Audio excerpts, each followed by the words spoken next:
ఇటువంటి issues rise కాలేదు. ప్రభుత్వంలో ఉన్నటువంటి పెద్దలు ఆలోచన చేయాలి. ఇటువంటి సున్నితమైనటువంటి అంశాలపైన పైనటువంటి అధికారంలో ఉన్నటువంటి వాళ్ళు కొంచెం సమయం పాటించుంటే బాగుండేది. ఆ రకంగా జరగకపోవటం వలన కొన్ని కన్ఫ్యూజన్స్తో కొన్ని దురదృష్టకరమైనటువంటి సంఘటనలు జరిగాయి.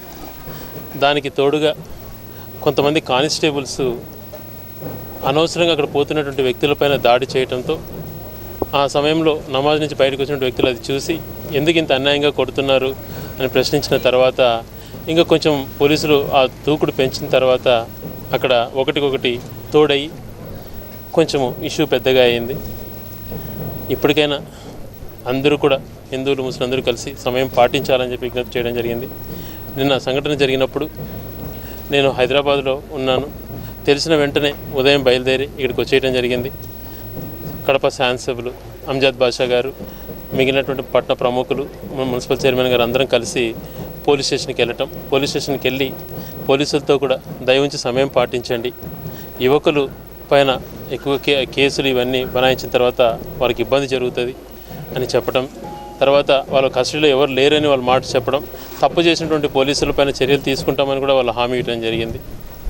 ఇప్పటికైనా అందరూ కలిసి, ఇది మంచి పరిణామం కాదు. మంది ప్రజాస్వామ్యటువంటి దేశం, అన్ని కులాలు మతాలు కలిసినటువంటి దేశం.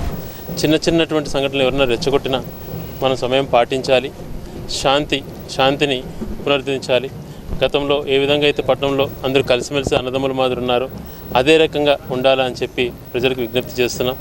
ఎటువంటి రూమర్స్ని కానీ ఆందోళన కార్యక్రమాలు ఎవరైనా రెచ్చగొట్టినటివి వెంటనే మనం వినకుండా సమయం పాటించి అందరూ కలిసికట్టుగా ఉండేదానికి, త్వరగా పట్టణాన్ని ముందున్నటువంటి రీతిలో తీసుకురావడానికి మా వంతు ప్రయత్నం గట్టిగా చేస్తాం.